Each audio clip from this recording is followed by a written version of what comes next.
Pensemos en esto. ¿Cómo se convence a un juez? No basta solo con las leyes, ¿verdad? Lo que de verdad cuenta es tener una narrativa, una historia poderosa.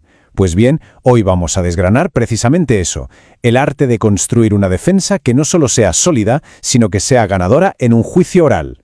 Y aquí está el quid de la cuestión, la pregunta del millón, ¿no? ¿Cómo se coge un montón de hechos, de datos, y se convierte en una historia que de verdad cale en el tribunal? Porque, ojo, no es solo cuestión de argumentar, es mucho más, es persuadir. Vale, para entender bien todo este tinglado, vamos a seguir una especie de hoja de ruta. Empezaremos por lo más básico, la estrategia central. Luego veremos en qué se apoya, sus pilares, vaya. Y finalmente nos meteremos de lleno en cómo contar esa historia para que funcione. Venga, pues vamos al lío. Empezamos por la base, el cimiento sobre el que se construye absolutamente todo en una defensa. Y eso es lo que se conoce como la teoría del caso. ¿Y qué es exactamente esto de la teoría del caso? Pues fíjate, lo interesante es que no hablamos de un documento legal súper técnico y aburrido, que es algo mucho más humano. Es sencillamente la historia que se quiere que el juez crea, la versión de los hechos que se busca que acepte como la verdad para conseguir una sentencia favorable. Es en definitiva pura narrativa estratégica. Y ojo, esto es importante. Esto de la teoría del caso no es algo que vayas a encontrar en el Código Penal, no es un requisito legal formal. Pero, y este es un gran pero, es la herramienta estratégica clave. Es, digamos, el plano sobre el que se va a levantar toda la defensa. Sin un buen plano, la casa se cae.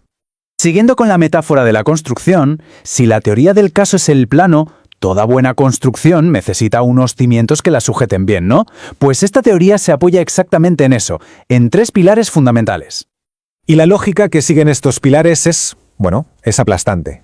Es una cadena donde cada eslabón está perfectamente conectado con el anterior. Primero, tienes lo jurídico. ¿Qué elementos legales se quieren demostrar? Segundo, lo fáctico. ¿Qué hechos concretos se van a usar para demostrar esos puntos legales? Y tercero, lo probatorio. O sea, las pruebas que se van a presentar para que esos hechos no se queden en el aire. Jurídico, fáctico y probatorio. Todo atado. Vale, ya tenemos la estructura montada. Los pilares están en su sitio. Pero ahora viene lo bueno. ¿Cómo se presenta todo esto? ¿Cuál es el primer golpe de efecto? Aquí es donde entra en escena el famoso alegato de apertura. Esto es, ni más ni menos, que el gran estreno, la primera escena de la obra. Es la primera oportunidad, y a lo mejor la más importante de todas, para contar la historia directamente al tribunal. El momento de poner las cartas sobre la mesa. Y de verdad que no se puede subestimar la importancia de este momento, para nada. Hay estudios y la experiencia lo demuestra de sobra. Lo primero que se nos cuenta y lo último es lo que más se nos queda grabado. La primera impresión es la que cuenta. Y vaya si cuenta en un juicio. Claro, porque de nada sirve tener la mejor historia del mundo si luego no se sabe contar, ¿verdad? Un alegato de apertura que de verdad impacte va mucho más allá de soltar los hechos. Es el arte de comunicar. Entonces, ¿cuáles son los ingredientes para comunicar bien? Pues fíjate, cosas muy personales. La personalidad de cada uno, la sinceridad, creer de verdad en lo que se está diciendo, la pasión por lo que se hace, usar un lenguaje adecuado, claro, y sobre todo, ser uno mismo. No intentar ser quien no se es. Al final, todo se reduce a la autenticidad. Y para transmitir ese mensaje auténtico, claro, hay que manejar las herramientas. La persuasión, la voz, el timbre, el tono, el lenguaje corporal, la actitud, la postura. Pero por encima de todo está la credibilidad.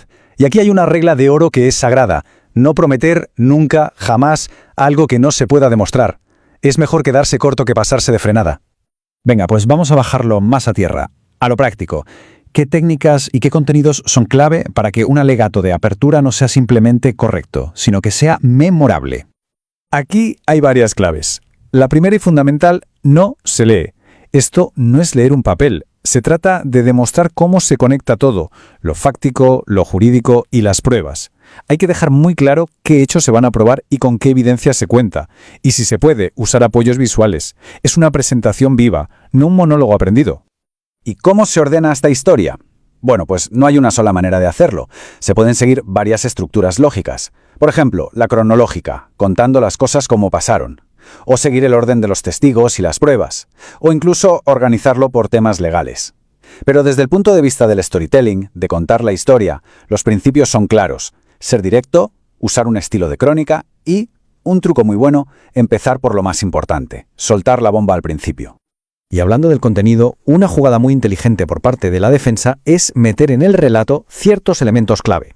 Hablar de la presunción de inocencia, por ejemplo, recordar a quién le toca probar las cosas, qué es a la acusación, humanizar a la persona acusada, presentarla socialmente, e incluso hacer referencia a principios constitucionales, es decir, elevar el debate y recordar los pilares de nuestro sistema. Así que, al final, el plano está trazado. La historia está lista. La pregunta final, la que lo decide todo, es ¿cómo se va a contar? Porque ahí está la clave. No es solo tener la razón, es conseguir que te la den. Y en esa narración, en cómo se cuenta esa historia, es donde se gana o se pierde un juicio.